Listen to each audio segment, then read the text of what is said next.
this is Mr. WineOwine, and today I'm going to talk about Cabernet Sauvignon and review two nice bottles, the 1998 Napa Valley Cabernet Sauvignon and the 2005 Bordeaux Pauillac.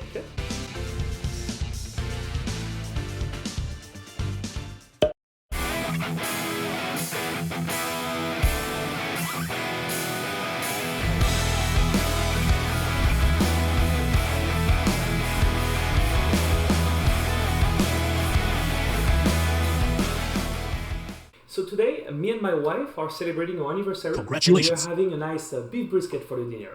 So she asked me to choose a wine to go with it. And naturally, I thought about a Cabernet Sauvignon, right? Perfect pairing with beef. But all the Cabernet Sauvignon are different, aren't they? And how do you choose it? Well, that's why I thought about making this video, also reviewing those two bottles to know which one I was going to choose for dinner. So when it comes to Cabernet Sauvignon, I'm sure most of you have already tried some before and probably know a lot about it. But did you know, for example, that this grape is a cross between Cabernet Franc and Sauvignon Blanc, and that despite the fact that it is less than 300 years old, it is the most planted red grape variety in the world? In fact, depending on where it grows, how it is made, and its vintage, its taste profile has many different variations, as does its price range. So how do you choose it? Well, that's a tough question. While it is very hard for anybody to know exactly how a wine is going to taste just by looking on the label, understanding the major styles of the wines could definitely help you to know if a bottle is more likely going to please you or not. The first style that we are talking about is New World wine and Old World wine. I'm sure you probably heard that before. So, Old World wines are from Europe, where winemaking started long before Christ. And because the vines have been planted a long time ago, they had time to evolve and assimilate all the characteristics of the soil, giving the wines a dominance of earth, mineral characteristic, and non-fruit elements. On the other hand, New World wines represent all the other wine regions of the world that produce a wine more fruit forward and with a fruit that smells very like ripe and sweet. Another style that we should think about when we're talking about Cabernet Sauvignon is the actual Cabernet Sauvignon, the grape variety labeled on the wine, and the Cabernet Sauvignon blend. For most of us, when we see a bottle of wine that is only labeled Cabernet Sauvignon, we may think that this is made 100% from Cabernet Sauvignon, right? Well, 99% of the time, it is fake news. The system is a lie! Most of the countries in the world will authorize wine producers to label their wine by a certain grape as long as they use at least 85% of this grape in the wine. And this goes even lower to 75% in some countries, like Chile or USA. So if you're having a Cabernet Sauvignon from Washington State, even if it's not mentioned on the wine, on the label, you could drink something which has been made with up to 25% of any other grapes. It could be a very cheap grape, and usually it is a very cheap grape, like the Concord, the hybrid grape, which is used like to reduce the cost or to keep like a consistent yield, and nobody will tell you about it. Isn't this crazy? Well, thankfully, higher quality wines that fell under DOC, AVA, and other labels have stricter regulations. When you drink a wine which is like more expensive, usually you can be almost sure that you don't get scammed. But anyway, the other Cabernet Sauvignon are the blend, and while some people may look down on blend and think that they are pretty cheap, you probably had like a bad experience with some weird blend or some like a very cheap blend from unpopular vineyards. But some of the most expensive wines in the world are made in blend. For example, Sassicaia in Italy, or Opus One in Napa Valley, and all the Bordeaux wines, including the First Growth, that are sold easily over $1,000 a bottle. Actually, Old World are usually the one that thrives by using, I would say, blends. And the most popular will be the Bordeaux style blend, aka Meritage in the New World. And to make like a Cabernet Sauvignon Meritage, you will have to use Cabernet Sauvignon plus at least one other grape of those following, which are Malbec, Cabernet Franc, Merlot, and Petit Verdot. Another thing that we should think about when choosing a Cabernet Sauvignon will be the age and the oak. Assuming that we're having a good vintage, because bottles from bad year don't age well. The age is going to develop all those non-fruits elements, all those flavors and aromas of mushrooms, leather, truffle, and it's going to soften the tannin. So if you prefer like a very bold Cabernet Sauvignon, I would recommend you to drink them around like 5 years after the harvest.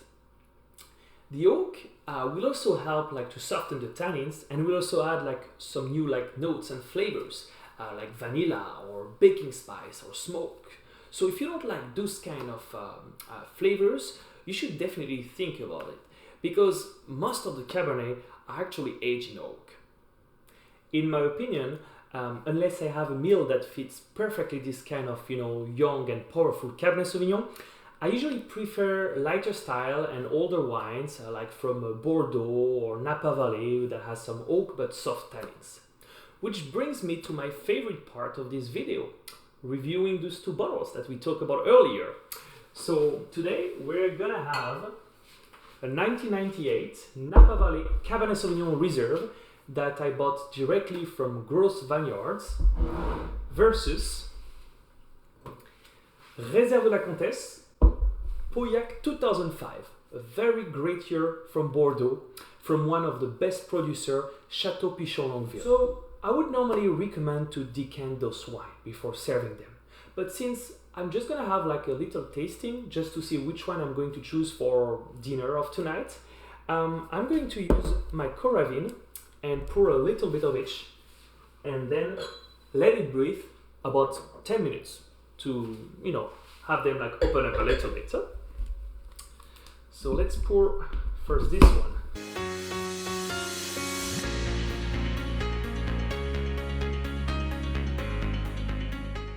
All right, perfect.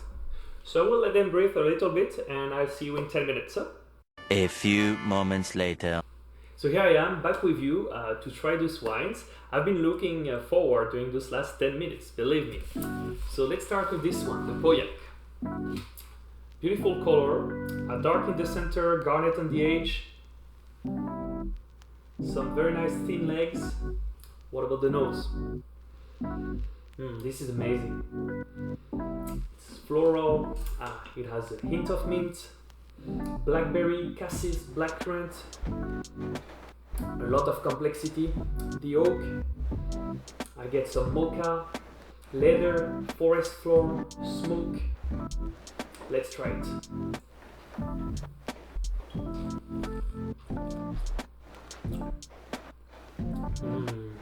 This is incredible. The 15 years, this wine definitely did soften the tannin. This definitely worth $100 a bottle, but honestly, you could keep it maybe another 10 years or so. It is still really good to drink now or to hold if you have a similar bottle. What about the other one? On the color, I can see it's a little bit lighter, more garnet. Doesn't shock me because this one is a bit older. What about the legs? About the same. Thin legs as well. A little bit thicker maybe, but not that much. On the nose, I get some plum, dark cherries, blackberries as well. It is a bit more fruit forward than the other one, but not that much, compared, I would say, to a Cabernet Sauvignon from Napa Valley. So I can say that the age definitely helped this wine to accentuate all those earthy notes and oaky notes. I also get some mocha, cedar. Let's try.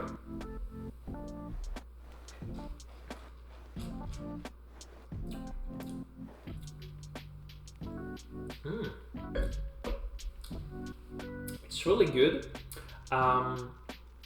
Tannin, very soft as well. A little bit more acidity than in the first wine. I would say the finish is a little bit longer on the Pauillac. This one is more about a medium plus finish. So this one probably past his peak, but believe me, it's still really good to drink now. I guess tonight I will have to go with this one. Not because it's the best, because they're both amazing, just because I don't think I can keep it any longer. Like I said, it's good to drink right now. So I hope you enjoyed this video. If you have any questions, let me know in the comments, and if you like it, give me a thumbs up. And don't forget to subscribe to see some more new videos. Thank you very much for watching, and santé!